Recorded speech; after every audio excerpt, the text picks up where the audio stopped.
Hey guys, what's going on? It is Dan Lags and welcome back to a brand new video, and today is going to be another video I do annually. I'm going to be doing my top 5 houses of 2016.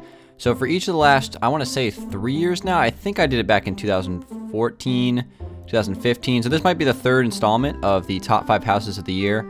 But I'm going to be doing it a little bit different this year. So last year and the previous year, I did my top 5 favorite houses of all time up to that point. But this year I'm going to do it a little bit different. I'm actually going to do my top 5 favorite houses of 2016, just 2016. So the reason why I chose to do just 1 year of builds instead of all my builds ever is the list really wouldn't change that much from last year. I believe last year's list included the Alpine Mansion, the Japanese estate, the Italian villa, the Victorian mansion, and I believe the HGTV Dream Home of 2014 or 2015, I can't remember.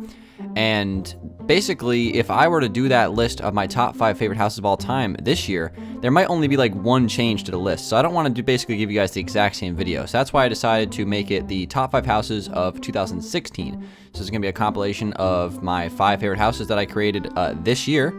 And let's go ahead and start the countdown. Coming in at the number 5 spot on the countdown is actually not going to be just one house. It's going to be a combination of many different houses. And it is going to be located on Los Angeles. It is going to be Granite Court. The house is on Granite Court. I believe there are 5 or 6 houses on this road in the northeast area of Los Angeles. It's a big part of the city.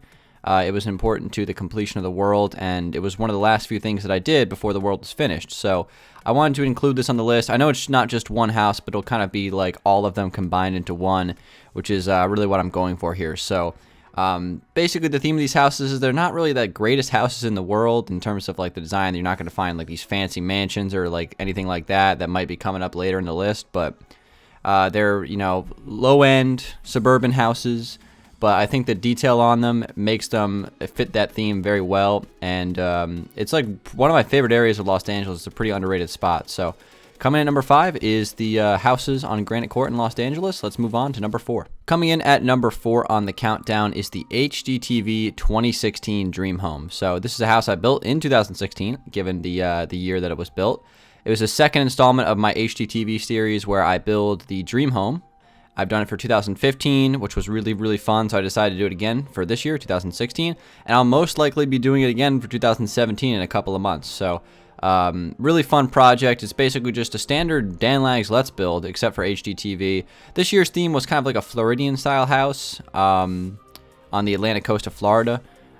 Interesting house. I do like those styles of builds. It's not necessarily my favorite. I think I liked the 2015 Dream Home a little bit more, but I thought this house turned out pretty good. The backyard looks really nice. It was a difficult house to recreate for sure, a lot harder than last year's Dream Home. So I had to include it in the list, absolutely, and it comes in at number 4. So let's move on to number 3. Coming in at number 3 on the countdown is my GTA house. So this is a house that I recreated from GTA 5. I love to recreate builds from that game, as it's one of my favorite games, and I think the combination of Minecraft and GTA works pretty well, at least for me. So I recreated my house that I actually purchased in GTA. It's kind of like a southwestern style house located in the Hollywood Hills of that game. And I basically did a block-by-block replica of it for a Let's Build.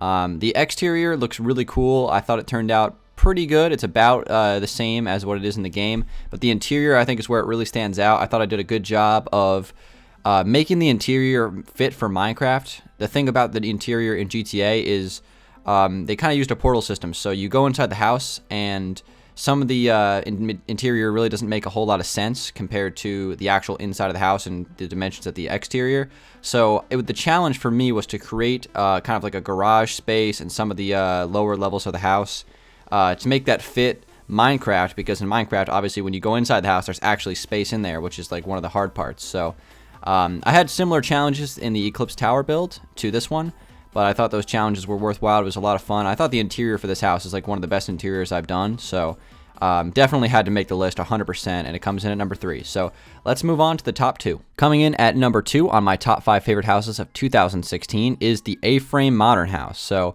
A-frame was a style that I was trying to bring back a little bit. You saw it a lot back in like 2014, late 2013. It was a style that a lot of builders around Minecraft were doing.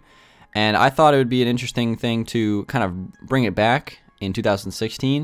It was actually the first time I had built an A-frame house, and I really enjoyed that project. It was something that I felt was pretty unique. Turned out really nice. Obviously a modern theme. I felt that the interior and the exterior kind of matched each other very well.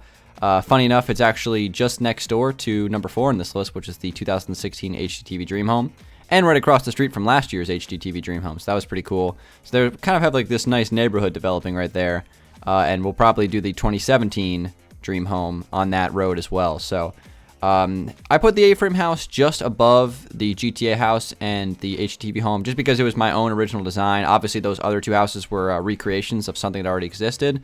The A-frame house was an original thought, so that's why I put it at number 2. So that's it. Let's move on to number 1. All right, guys, the moment of truth. Number 1, my favorite house in 2016 is the Survival Island Season 4 Brick Mansion. So the unique part about this build is that it was originally created in survival. I did recreate it in creative mode for the tutorial, which did very well. I was really happy about that. I thought that was one of my best tutorials I've ever made for the Brick Mansion. And overall, it just was a really cool design. It's kind of like that plantation style build. I thought it fit the theme of Survival Island very nice. Every season of Survival Island, I like to try to make the builds bigger and better than ever. And I felt that this was the best build that I could have done for the island. So it was a big time grind trying to build that thing in survival, gathering all of those quartz and all those bricks. But it was really worth it in the end.